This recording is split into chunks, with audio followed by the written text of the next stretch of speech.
여러분 안녕하십니까? 하루 30분 교육학 논술 명교육학의 명중호입니다.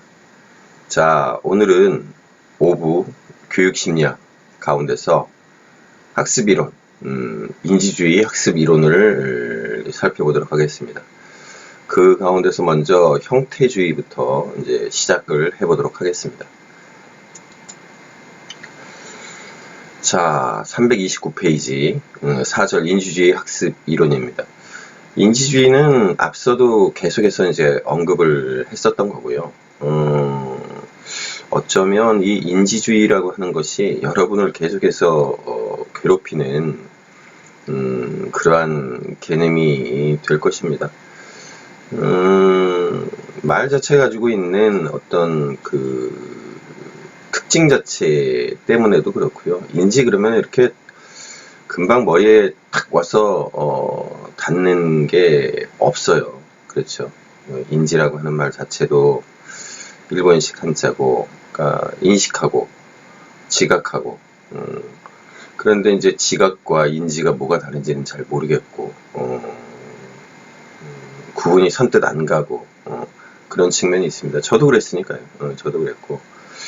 그래서 인지 그러면 기본적으로 이제 머리에 먼저 떠올려야 될 것은 지식입니다. 지식.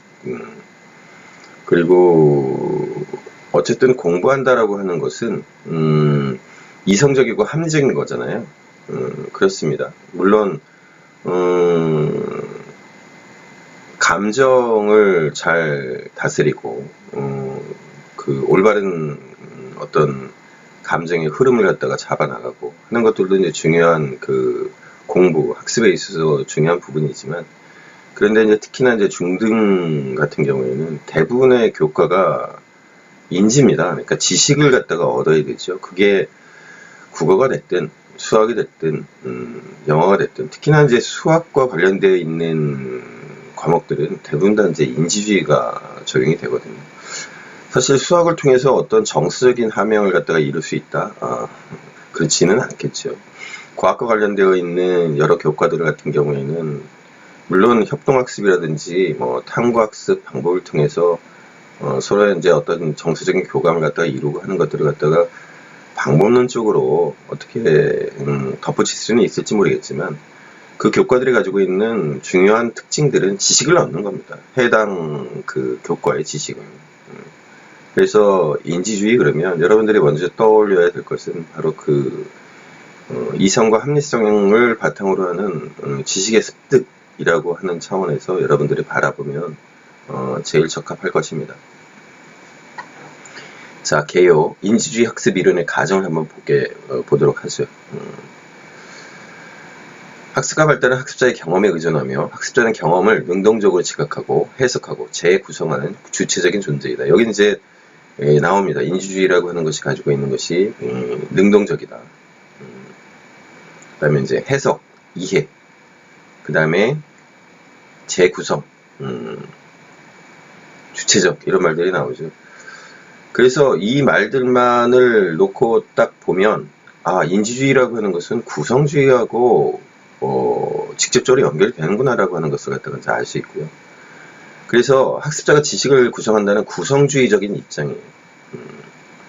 자신의 경험을 이해할 때 학습자는 제시된 정보를 자신에게 있는 지식으로 구성을 한다. 자신에게 있는 지식, 선험적이라고 이제 우리가 이제 앞서도 얘기했는데, 앞서도 우리가 살펴봤는데, 이제 선험적 그러면 어떤 그 구조라고 하는 것을 갖추고 있다라고 이제 이해를 하라고 말씀을 드렸고, 그리고 그런 어떤 구조가 있는데요. 그 구조에 선행해서 우리가 이제 알고 있었던 어떤 지식, 정보라고 하는 것을 매개로 해서 새로 들어오는 어떤 정보를 가공을 하고 그 구조 안에서, 그래서 더 발달된 어떤 지식, 정보라고 하는 것을 갖다가 산출을 해내는 것이죠.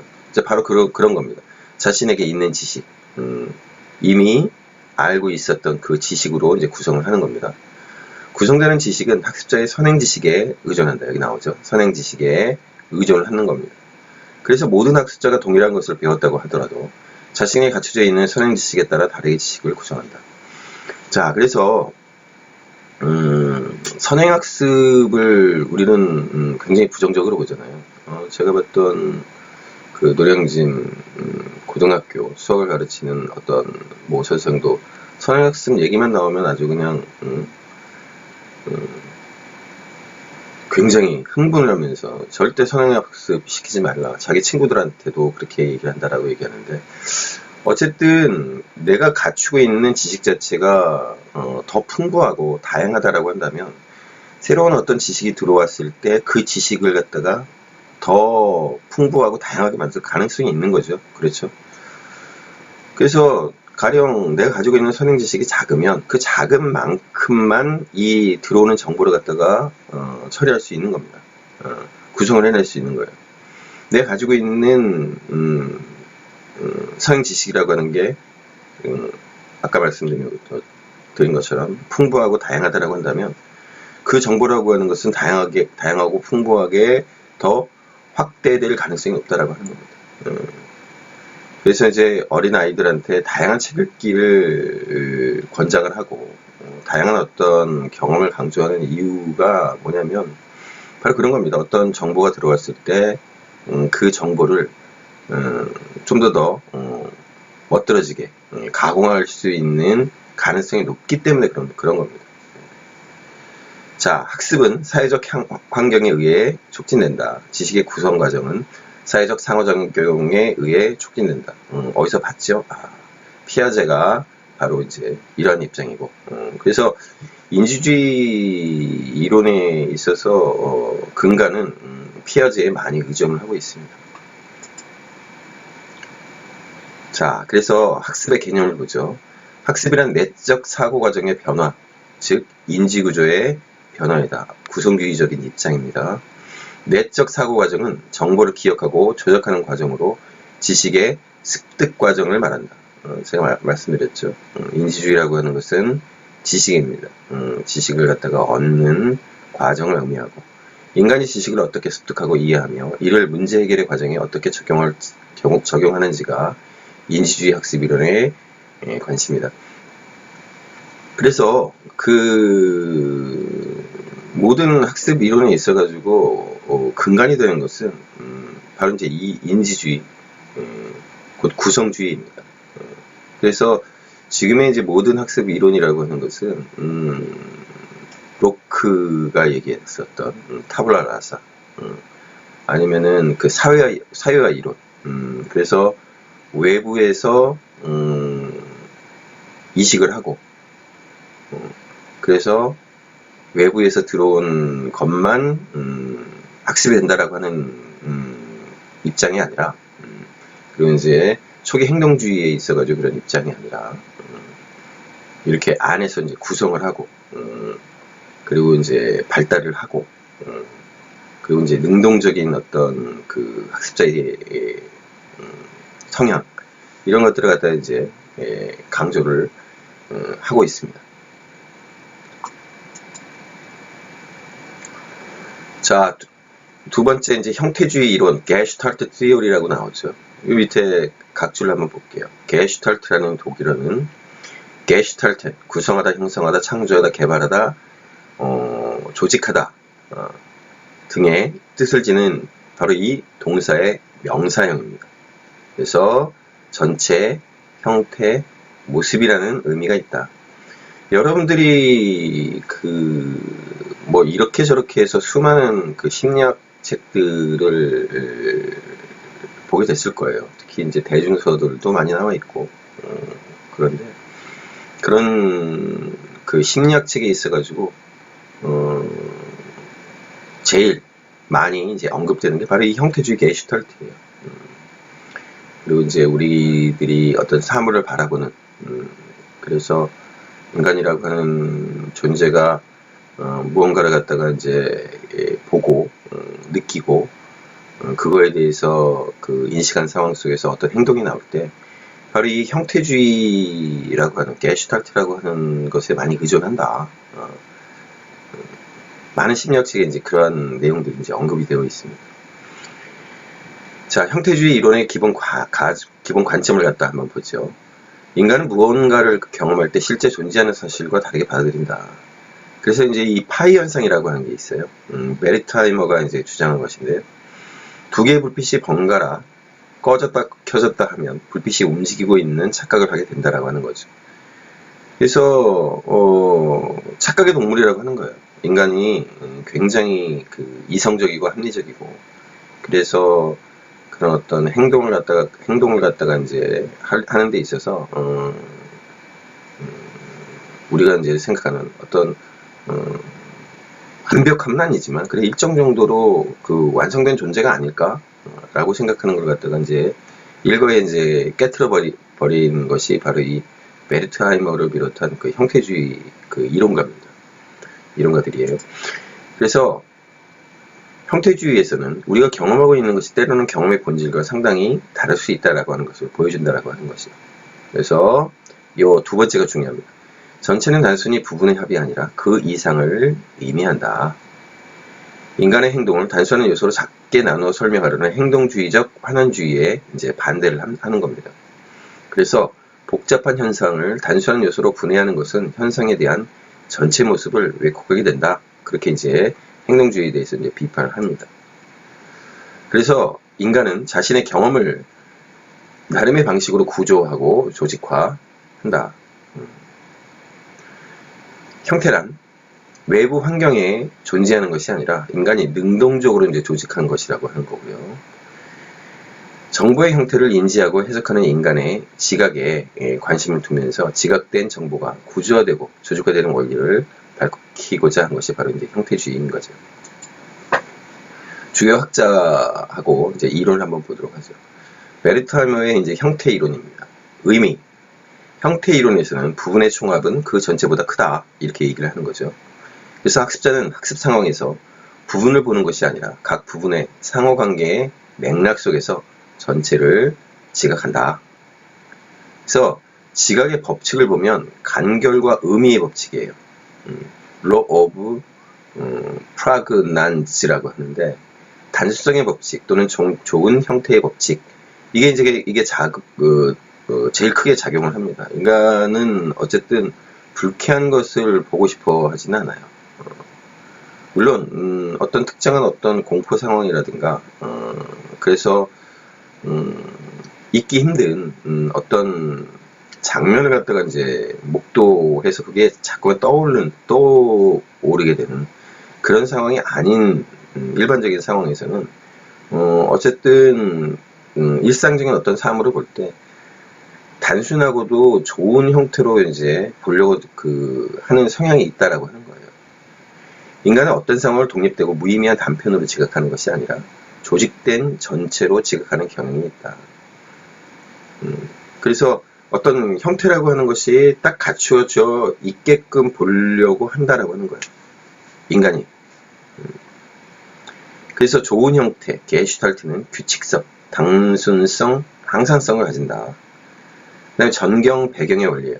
사물을 지각할 때 자동적으로 전경과 배경을 분리해서 보려고 한다라고 하는 거죠. 어떤 사물을 갖다가 명확하게 보려고 하는 거예요. 두루뭉술하게 보는 게 아니라 어떤 배경이 있고 그 배경을 바탕으로 해서 나타나는 어떤 뚜렷한 상, 이것을 갖다가 이제 보려고 한다라고 하는 거죠. 자, 지각의 이제 법칙을 봤고요. 지각의 이제 하위 법칙이 있습니다. 지각 경향성이라고 하는 건데요. 근접의 법칙. 첫 번째로 근접의 법칙. 공간적으로 가까이 있는 것끼리 하나의 의미 있는 형태로 이제 지각을 한다. 그러니까 이제 뭐 이런 겁니다. 세모들이 이런 식으로 있는 거죠. 그러면 이제 동그라미들이 이렇게 이제 있어요. 그러면 얘네하고 이제 근접이 되어 있는 거죠. 아, 그래서 이것과 이것은 서로 근접해 있으면서 어떤 의미가 있겠구나. 이제 이렇게 지각을 한다라고 하는 거죠. 이게 이제 바로 근접의 법칙입니다.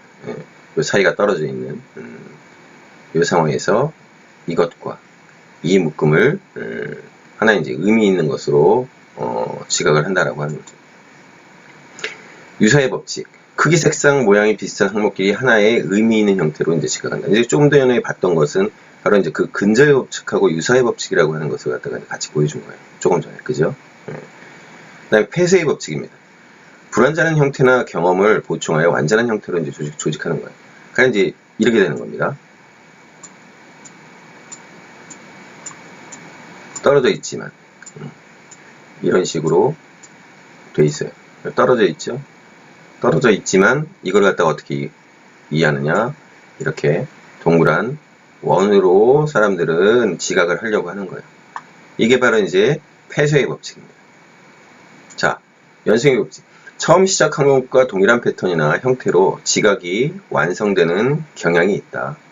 이렇게 수평선처럼 있다라고 한다면 가령 이렇게 가는 겁니다. 자, 사람들은 이렇게 직선과 요철처럼 되어 있는 이것을 하나로 인식하는 게 아니라 요철로 되어 있는 것을 더 뚜렷하게 이제 인식을 하는 거예요. 왜? 처음 시작한 것과 동일한 패턴의 형태로 이제 이어지니까. 이게 바로 이제 연속의 법칙인 겁니다. 있는 그대로는 사실은 이 직선하고 이 요철을 갖다 같이 인식을 해야 되지만, 그렇죠? 사람들은 이 요철이라고 하는 것을 갖다가 이제 더 뚜렷하게 보는 거예요. 어떤 사람은 이 직선을 갖다가 더 뚜렷하게 볼 수도 있고. 자, 그래서 이제 학습의 특징에 대해서 얘기하는데, 베르트하이머는 지각 경향성이 인간의 모든 행동에 확대될 수 있다고 이제 보면서 학습이란 게슈탈트의 법칙에 따라 일어난다 이렇게 주장을 했고요. 지각의 장 또는 문제의 상황에 대해서 이제 얘기를 하는 건데, 있는 그대로의 시각의 장이 아니라 개인의 이해하는 장이자 개인이 경험하는 장이에요. 그러니까 사람들마다 이 지각의 장 또는 문제 상황에 대해서 다르다는 거죠. 다른 겁니다. 왜? 내가 가지고 있는, 내가 경험했던 이미 내 안에 형성되어 있는 그런 어떤 장이라고 하는 것에다가, 심리적인 장에다가 놓고 사물이나 현상을 갖다가 이제 지각을 하기 때문에 그렇습니다. 베르트하이머는 부분과 부분 간의 관계를 어떻게 이해하느냐가 통찰의 근거가 된다. 그렇게 이제 보았습니다. 그 다음에 이제 켈러의 통찰학습이에요. 인사이트 러닝이라고 있죠. 원숭이 실험을 진행을 해봤는데, 천장에다가 이제 바나나를 높이 달아놓았더니 원숭이가 상자를 올려 쌓아서 바나나를 따려고 하였다. 원숭이가 있는 그 우리 밖에 바나나를 놓아두었더니 막대기로 바나나를 끌어오더라. 그래서 그걸 통해서 켈러가 이제 어떠한 이론을 제시하냐면 바로 이제 통찰학습인 거죠. 원숭이는 바나나와 상자, 바나나 막대기를 상호관계된 전체로 파악하고 이를 통해 문제 상황을 해결하려 한 것이다. 이렇게 얘기한 거죠. 그래서 문제 장면에 존재하는 다양한 요소의 관계를 파악하고 문제에 관한 다각적인 해결책을 숙고한 다음에 문제를 해결하는 학습을 하는 것이다. 이렇게 얘기하는 겁니다. 근데 사실 저는 이 원숭이 실험을 통해서 켈러가 좀 너무 많이 나간 게 아닌가라는 생각이 불쑥 들어요. 사실은 통찰학습이라고 하는 것은 말 그대로 이제 직관적인 거고 이제 통찰적인 건데, 원숭이들이 그런 어떤 도구를 사용해 가지고 뭔가를 갖다가 하였다라고 하는 것은 뭐 고등의 어떤 지적인 어떤 활용이라고 얘기하기에는 조금 그렇죠. 어쨌든 여러분들은 이제 맥가이버는 잘 모를 거예요. 맥가이버, 우리 예전 사람들은 이 맥가이버를 아는데, 맥가이버 보면 있는 어떤 물건들을 가지고 문제 상황을 갖다가 이제 해결하는데, 이제 바로 그러는 거예요. 다각적인 해결책을 막 숙고해서 막 뭔가를 갖다 만들어내고 해결하고. 그래서 학습이란 인지구조의 재조직을 통해 순간적으로 문제를 이해하고 해결하는 통찰을 획득하는 과정이다. 그래서 이거를 아하 피나미는 아하 그렇구나 유레카 바로 이제 그것을 얘기하는 거죠. 자, 그래서 이제 통찰 학집의 특징이 나오는데, 이걸 보면 이제 그 원숭이 실험에서 좀 너무 많이 이렇게 뻥 뚫렸다 라고 이제 얘기할 수 있는 게 이제 이 특징 때문에 그래요. 문제를 갑자기 그리고 완전히 해결한다. 통찰에 근거한 행동은 유연하고 오류를 범하지 않는다. 통찰에 근거한 해결책은 오래도록 기억된다. 통찰을 통해 획득한 원리는 다른 문제 장면에 쉽게 적용된다. 이렇게 얘기를 하는데, 어쨌든 이 통찰, 직관이라고 하는 것은 인간이 가지고 있는 굉장히 고등의 어떤 인지 능력이라고 저는 봐요. 우리 앞서서 봤지만은 그 초인지라고 얘기를 하잖아요. 초인지인 건데, 바로 그런 어떤 그 갑자기 떠오르는 복잡한 어떤 문제들을 갖다가 단번에 깨닫는 그런 것들은 사실은 그 원숭이 실험과 연결지어 가지고 얘기하기에는 좀 그렇죠. 좀 실험의 단순성에 비해서 그 이론의 그 고등성이 좀 많이 지나쳐요. 좀 그런 면이 없지 않아 있습니다. 그 다음에 레빈의 이제 장 이론이에요. 이 레빈 같은 경우에는 여기 이제 그 형태주의, 게슈탈트에도 나오지만 사회심리학에 있어서도 우리 사회심리학 쪽에 있어서도 굉장히 중요한 학자 가운데 하나입니다. 사회심리학에서 비중 있게 다루는. 자, 개요. 레빈은 행동이 일어날 때 심리적 장면을 위상기하학적 공간 법칙성을 통해서 이제 설명하려고 한 겁니다. 그래서 이제 위상심리학이라고 하는 분야가 있는데요. 위상심리학에서는 한 대상의 전체와 그 부분들 간의 공간적 관계를 그림으로 이제 나타내고, 우리 이제 그 수학에서 위상수학이라고 하는 게 있습니다. 바로 이제 그런 어떤 개념 자체를 갖다가 심리학에 이제 적용을 한 거예요. 그래서 한 사람의 생활 공간을 타원으로 그리고 심리적 요인들을 그 타원의 영역으로 표현하였다. 이런 거죠. 한 사람의 생활 공간이라고 하는 게, 아이고, 이걸 하면 되겠구나. 한 사람의 생활 공간이라고 하는 게 이렇게 타원으로 있으면, 이게 이제 라이프 스페이스면, 이 안에 심적 요인들이 어떤 영역들을 가지고 있다. 그러니까 이게 필드라고 하는 거예요. 이게 필드들이 이렇게 있는 거죠.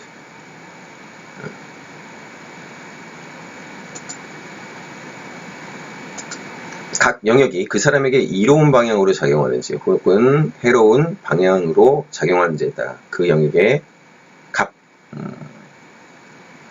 할당하고, 이러한 과정을 통해 레빈은 생활 공간의 방정식을 갖다가 이제 만든 겁니다. 그러니까 이제 위상심리학이라고 하는 게 이제 위상수학이라고 하는 것에서 이끌어져 나왔고, 그러니까 이렇게 이제 방정식이라고 하는 것을 갖다가 이제 적용을 하는 게 될 겁니다.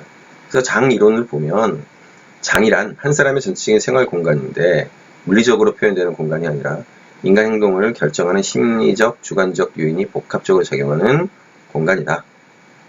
인간 행동이란 인간과 심리적 환경의 상호작용인데 생활 공간의 방정식은 B 이꼬르 펑션 PE 또는 B 이꼬르 펑션 L로 표시된다. B는 행동을 behavior, T는 person, 인간, E는 환경, environment, L은 생활공간, life space이다. 그래서 인간이 타고난 성격보다 환경이나 상황의 영향을 더 많이 받는다는 점을 강조하고, 환경이나 상황에는 끊임없는 긴장이 흐르고 이 긴장이 서로 충돌하면서 어떤 행동을 만든다. 이렇게 이제 설명한다라고 하는 거죠. 이러한 긴장을 어떻게 다루고 통제하느냐에 따라 다양한 유형의 행동이 나온다. 이렇게 본 겁니다. 자, 그래서 학습은 이런 거예요. 학습에 대해서 이렇게 설명을 해요. 학습이란 장 또는 생활 공간에 대한 인지 구조의 변화이다. 학습은 인간이 지각하는 외부의 장과 개인의 내적인 심리적 장애 관계에서 발생하는 인지 구조의 구조화와 재구조화이다. 인간은 목적을 가지고 행동하고 목적을 달성하기 위해 자기에게 유리하게 파악하고 의미를 변화시킨다. 그래서 학습 과정을 보면 분화, 지각장 내의 영역을 세분화하는 과정이고, 이것을 이제 두 번째로는 종합을 하겠죠. 분화된 영역들을 하나의 통일된 생활 공간으로 종합화하고, 그리고 이제 재구조화하는 겁니다. 종합된 사실을 바탕으로 다른 것들과 새로운 관계를 인식하게 되는 과정. 그래서 분화, 종합, 재구조화, 이런 이제 과정을 갖다 겪는다라고 하는 겁니다. 우리들이 이제 익히 알고 있는 내용들이에요. 우리 이제 공부할 때 어떻게 합니까? 세부적으로. 단원을 갖다가 이렇게 쭉 차례대로 배우죠. 그런 것은 어떻게 합니까? 이것들을 갖다가 뭉뚱그려서 하나의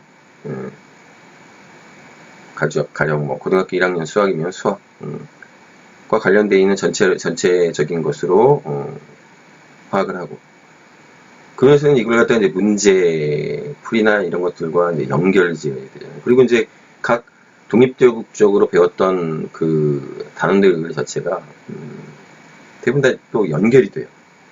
연결이 되어 있습니다. 뭐 국어 교과가 됐든 영어 교과가 됐든 수학 교과가 됐든 대부분 다 그래요. 그걸 갖다가 이제 재구조화하는 거죠. 그래서 그 배운 것들을 갖다가 적절한 방식으로 적절하게 인출을 해서 시험 문제에 대처하고 하게끔 해주는 게 이제 재구조화가 되는 겁니다. 자, 네 번째로 톨만의 기호, 형태, 이론, 의도적 행동주의. 요걸 갖다가 다른 말로는 목적적 행동주의, 인지적 행동주의라고도 얘기해요. 그러니까 목적적 행동주의이죠. 자, 목적입니다. 네, 목적. 자, 그래서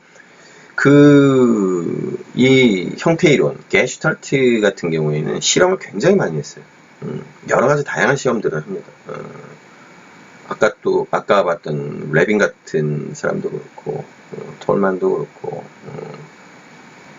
실험을 굉장히 많이 해요. 그래서 형태주의라고 하는 것은 기본적으로 행동주의하고 형태주의하고 뗄래야 뗄 수가 없어요. 자, 개요를 볼게요. 톨만은 1930년 쥐들의 미로찾기 실험을 통해서 강화물이 학습을 일으키는 것이 아니라 습득된 학습을 행동으로 표출하는 역할을 할 뿐이다. 그러니까 우리는 뭡니까?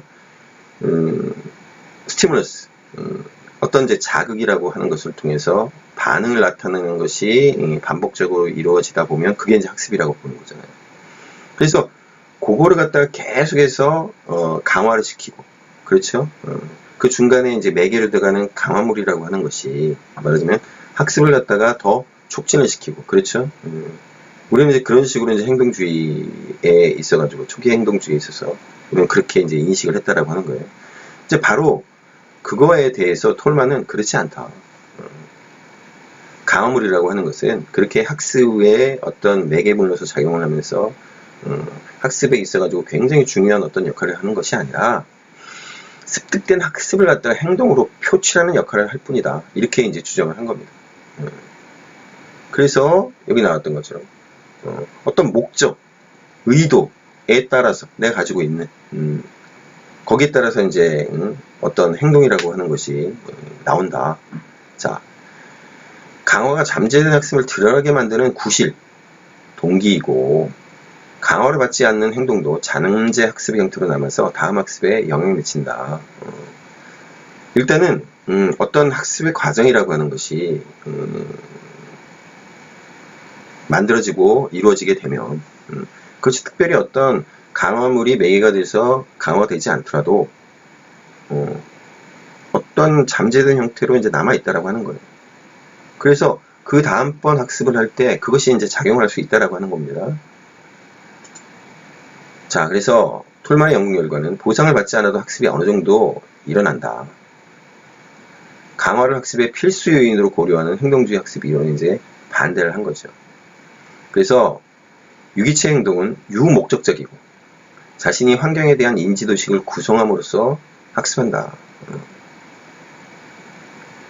그래서 기호 형태 이론을 갖다가 이제 제시를 하는데요. 학습이란 어떤 동작을 배우는 것이 아니라 어떤 반응이 어떤 목표를 달성하게 하느냐 하는 목적과 수단의 관계를 의미하는 기호를 배우는 것이다. 이렇게 얘기를 해요. 그래서 학습은 기호, 형태의 관계 또는 기호와 의미체의 관계, 즉 어떤 행동의 수단과 목표의 의미관계를 파악하여 인지 지도를 형성하는 것이다. 학습은 기호, 형태, 기대의 관계, 즉 인지 지도를 통해 적절한 목표에 도달할 수 있고 목표에 도달할 수 있다는 기대가 성립하는 것이다. 학습에서 유전적 요인, 연령, 훈련, 내부 미선의 개인차가 행동을 예측하고 이해하는 주요 요인이다. 이렇게 이제 얘기를 합니다. 그래서 학습의 형태를 보면 이게 된다는 거예요. 장소학습, 장소와 장소의 관계에 관한 학습. 두 번째는 이제 잠재학습입니다. 행동은 나타나지 않고 일정 기간 잠재되어 있는 학습으로 강화 없이도 학습이 일어난다라고 하는 거죠. 그 다음에 보수기대입니다. 행동이 수행된 뒤에 나타날 것에 대한 기대를 가지고 행동을 하게 된다. 이렇게 이제 얘기를 하는 거예요. 자, 그래서 여기 나오지만 이 기호를 배운다. 기호를 배운다. 기호를 배운다라고 하는 것은 어떠한 현상이라고 하는 것, 다단한 어떤 현상을 갖다가 압축시키는 거고 단순화시키는 겁니다. 그렇죠. 바로 이제 그것이 학습이라고 하는 거예요. 그래서 여기 이제 딕은 나오지만 기호, 형태, 기대의 관계, 즉 인지 지도를 갖다가 이제 통해. 그러니까 지도라고 하는 것은 우리가 딱 봤을 때 복잡한 어떤 사물의 위치 이런 것들을 갖다가 일목요연하게 보는 거잖아요. 지도라고 하는 것은 바로 그 인지 지도를 갖다가 만든다라고 하는 것은 바로 그 기호를 갖다가 배치하는 일이에요. 특징에 맞게. 그렇죠. 그렇게 됐을 때 정리가 된 지도를 통해서 내가 의도하고 내가 방향으로 삼는 어떤 목표를 갖다가 찾아가는데 훨씬 수월하겠죠. 바로 톨만은 학습이라고 하는 것을 갖다가 그렇게 이해를 한 겁니다.